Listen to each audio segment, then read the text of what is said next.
Hello welcome back to my channel. എല്ലാവരും സുഖമായിട്ടിരിക്കുകയെന്ന് ഞാൻ വിചാരിക്കുന്നു. ഞാനിവിടെ സുഖമായിട്ടിരിക്കുകയാണ്. ഇന്ന് എൻ്റെ പിറന്നാളാണ് കേട്ടോ. അപ്പോൾ രാവിലെ തന്നെ ഞാനും അമ്മയും അച്ഛനും കൂടിയിട്ട് റെഡി ആയിട്ട് അമ്പലത്തിൽ പോകാൻ വേണ്ടി നിൽക്കുകയാണ്. കുറച്ചധികം വർഷങ്ങൾക്ക് ശേഷമാണ് എൻ്റെ പിറന്നാൾ വീട്ടിലുള്ളൊരു ദിവസം വരുന്നത്. അപ്പോൾ അതിൻ്റെ ചെറിയ സന്തോഷമൊക്കെ ഉണ്ട്. അപ്പോൾ അതേ ഞങ്ങൾ വന്നിട്ടുള്ളത് കാടാമ്പുഴ ഭഗവതി ക്ഷേത്രത്തിലേക്കാണേ. അച്ഛൻ കാറ് പാർക്ക് ചെയ്യാൻ പോയ നേരം കൊണ്ട് ഞാൻ അമ്മയുടെ അടുത്ത് പറയായിരുന്നു കുറേ കാലമായില്ല ഇവിടെ വന്നിട്ട് എന്നുള്ളത്. കാർ പാർക്കിങ്ങിൻ്റെ അവിടെ നിന്ന് നേരെ കാണുന്ന ഈ ഒരു വഴിയുണ്ടല്ലോ, അതുകൂടെയാണ് കേട്ടോ അമ്പലത്തേക്ക് പോകാനുള്ളത്. കാടാമ്പുഴ ഭഗവതി ക്ഷേത്രം അത്യാവശ്യം ഭയങ്കര ഫേമസ് ആയിട്ടുള്ളൊരു അമ്പലമാണ് കേട്ടോ. ഇവിടെ അധികം ആൾക്കാർ മുട്ടിറക്കാൻ വേണ്ടിയിട്ടാണ് വരാറുള്ളത്. ഈ ഒരു ചെറിയ സ്ട്രെച്ച് നടന്നു പോകുമ്പോൾ കല്ലുള്ളതുകൊണ്ട് കുറച്ച് കഷ്ടപ്പാടാണ്. ഇവിടെ ഈ അമ്പലം ഉണ്ടല്ലോ, അതിനെ ഓൾറെഡി അവർ പുതുക്കി പണിതിട്ടുണ്ട്. ഇപ്പോഴും എന്തൊക്കെ ചെറിയ അറ്റകുറ്റപ്പണികളൊക്കെ നടക്കുന്നുണ്ട്. അങ്ങനെ അമ്പലത്തിൻ്റെ ഉള്ളിലൊക്കെ കയറി പ്രാർത്ഥിച്ചു. പ്രസാദമൊക്കെ കിട്ടിയിട്ടുണ്ട്. ഇന്ന് അത്ര തിരക്കൊന്നുമില്ലായിരുന്നു കേട്ടോ. അമ്പലക്കുളം എന്തായാലും നല്ല അടിപൊളിയാക്കിയിട്ടുണ്ട്. വലിയ മീനുകളൊക്കെ കുറച്ച് അതിൻ്റെ ഉള്ളിൽ കണ്ടു. അമ്പലത്തിൽ നിന്ന് പുറത്തേക്ക് ഇറങ്ങിയിട്ട് ഞാൻ കഠിന പായസം വാങ്ങിയിട്ടുണ്ടായിരുന്നു. നിവേദ്യ പായസം ഓൾറെഡി അമ്പലത്തിൻ്റെ ഉള്ളിൽ നിന്ന് തന്നെ വാങ്ങി വെച്ചിട്ടുണ്ടായിരുന്നു കേട്ടോ. അമ്പലത്തിലൊക്കെ ഒന്ന് വന്ന് തൊഴുതപ്പോൾ തന്നെ എനിക്ക് എന്തോ നല്ലൊരു പോസിറ്റീവ് എനർജി കിട്ടിയിട്ടുണ്ടായിരുന്നു. ഇനി എന്തായാലും നമുക്ക് വീട്ടിലേക്ക് പോവാം.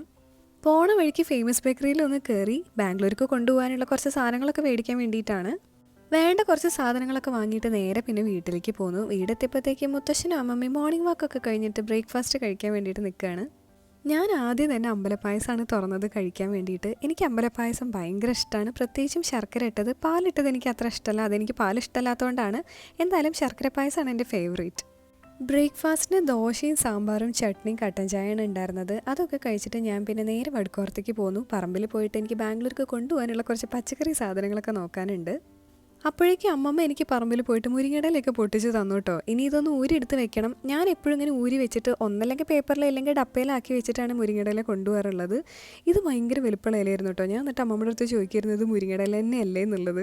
അങ്ങനെ ആ പരിപാടിയൊക്കെ കഴിഞ്ഞതിന് ശേഷം ഞാൻ കാർ പോർച്ചിലുള്ള തിണ്ണയുടെ അവിടേക്കൊന്ന് വന്നു. കുറച്ച് നേരം ഒന്ന് ചില്ല് ചെയ്യാൻ വേണ്ടിയിട്ട്. പണ്ട് എപ്പോഴും ഭക്ഷണമൊക്കെ കഴിച്ചതിന് ശേഷം ഇവിടെ വന്നിരിക്കും. ആ ഒരു ഇളം കാറ്റൊക്കെ കൊണ്ടിട്ട് വർത്താനൊക്കെ പറഞ്ഞിരിക്കാനായിട്ട് ഭയങ്കര രസമായിരുന്നു. ഞാനതൊക്കെ വറുത്തിങ്ങനെ വറുത്തുകൊണ്ടിരിക്കുകയായിരുന്നു. ലഞ്ച് ടൈം ആയപ്പോൾ ഫുഡൊക്കെ കഴിച്ചു. സ്പെഷ്യലായിട്ടൊന്നും ഉണ്ടാക്കിയിട്ടൊന്നും ഉണ്ടായിരുന്നില്ല. പിന്നെ പിറന്നാളായത് കാരണം ഇലയിൽ വിളമ്പി കഴിച്ചു എന്ന് മാത്രം.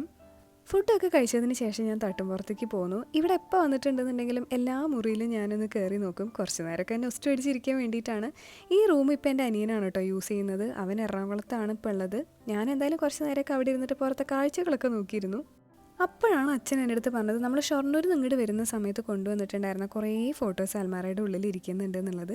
ഈ ഫോട്ടോയിൽ കാണുന്നത് ഞാനാണ് കേട്ടോ. ഇത് പണ്ട് എനിക്ക് തോന്നുന്നു 2-3 വയസ്സുള്ള സമയത്ത് എടുത്തതായിരിക്കണം.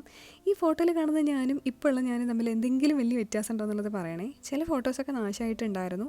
അച്ഛൻ്റെ അമ്മയുടെയും ഫോട്ടോ ഒക്കെ വലിയ കുഴപ്പമില്ലാതിരിക്കുന്നുണ്ട്. ഇത് അമ്മയുടെ ചെറിയ അനിയത്തിയുടെ കല്യാണത്തിൻ്റെ ഫോട്ടോ ആണ് കേട്ടോ. എല്ലാതും ഇനി ഒന്ന് തുടച്ച് മിനുക്കി വെക്കണം. ഈ കാണുന്നതൊക്കെ ഞാൻ ജനിച്ച കാലം തൊട്ടിട്ടുള്ള എൻ്റെ പാവകളും കളിപ്പാട്ടങ്ങളൊക്കെയാണ്. എല്ലാതും പറ്റാവുന്ന രീതിയിൽ തന്നെ സൂക്ഷിച്ച് വെക്കാറുണ്ട്. ഒന്നും തന്നെ കളയാനുള്ളൊരു മനസ്സ് വരാറില്ല. അങ്ങനെ അതൊക്കെ നോക്കി കണ്ടതിന് ശേഷം ഞാൻ നന്നായിട്ടൊന്ന് കിടന്നുറങ്ങി. എണീറ്റിട്ട് വേണം ഇനി പെട്ടി പാക്കിംഗ് ഒക്കെ ചെയ്യാനായിട്ട്. എത്ര കുറച്ച് സാധനങ്ങൾ മതി എന്ന് പറഞ്ഞാലും ഒരു ലോഡ് ഐറ്റംസ് എനിക്ക് പാക്ക് ചെയ്ത് തരും. വൈകുന്നേരമായപ്പോൾ ഞാനൊരു പേഴ്സിമൺ എടുത്ത് കഴിച്ചു. ഇതിന് തക്കാളിപ്പഴം എന്നൊക്കെ പറയും കേട്ടോ. എനിക്കെന്തായാലും ഇത് ഇഷ്ടമാണ്. കഴിച്ച് നോക്കാത്തവരുണ്ടെന്നുണ്ടെങ്കിൽ ഒന്ന് ട്രൈ ചെയ്ത് നോക്കണേ. സീരിയൽ ടൈം ആയപ്പോൾ മുത്തശ്ശനും അമ്മമ്മയും പിന്നെ അതിലായിരുന്നു കുറച്ച് നേരം. ട്രാവൽ ചെയ്യാനുള്ളതുകൊണ്ട് ഞാൻ നേരത്തെ തന്നെ ഡിന്നർ കഴിച്ചു. ദോശ തന്നെയാണ് കഴിച്ചത്. എനിക്ക് ട്രാവൽ ചെയ്യുമ്പോൾ വല്ലാത്ത ഫുഡ് കഴിക്കാനായിട്ട് അത്ര ഇഷ്ടമല്ല. ലൈറ്റായിട്ടേ കഴിക്കാറുള്ളൂ. അങ്ങനെ ഞാൻ റെഡി ആയിട്ടുണ്ട്. അച്ഛനും അമ്മയും ഞാനും കൂടിയിട്ടാണ് റെയിൽവേ സ്റ്റേഷനിലേക്ക് പോകുന്നത്. ഇത് എൻ്റെ മാത്രം പ്രശ്നമാണോ എന്നുള്ളത് എനിക്കറിയില്ല. ഞാൻ സാധാരണ ബാംഗ്ലൂരിൽ നിന്ന് നാട്ടിലേക്ക് വരുമ്പോൾ എനിക്ക് ബാംഗ്ലൂർ മിസ് ചെയ്യാറുണ്ട്. പക്ഷേ നാട്ടിലെത്തിയിട്ട് ഒറ്റ ദിവസത്തിൽ തന്നെ ഞാൻ നാട്ടിൽ സെറ്റാവും. പിന്നെ എനിക്ക് നാട്ടിൽ നിന്ന് തിരിച്ച് പോകുമ്പോഴായിരിക്കും ഭയങ്കര ഒരു വിഷമം എപ്പോഴും വരാറുള്ളത്. പണ്ടത്തെ അത്ര ഫ്രീക്വൻ്റ് ആയിട്ട് നാട്ടിലേക്ക് വന്നു പോകാൻ പറ്റാറില്ല എന്നുണ്ടെങ്കിലും ഇനിയും എന്തായാലും വരാമല്ലോ എന്നുള്ളൊരു എക്സൈറ്റ്മെൻറ്റിലും സന്തോഷത്തിലാണ് ഓരോ പ്രാവശ്യം വന്നു പോകുമ്പോൾ ഞാൻ വിചാരിക്കാറുള്ളത്. അങ്ങനെ 3-4 ദിവസത്തെ സുഖവാസത്തിന് ശേഷം ഞാൻ തിരിച്ച് ബാംഗ്ലൂർക്ക് പോവുകയാണ്. ഇന്നത്തെ വീഡിയോ എല്ലാവർക്കും ഇഷ്ടമായി എന്ന് വിചാരിക്കുന്നു. പുതിയ വീഡിയോസായിട്ട് കാണുന്നത് വരെയും ബൈ.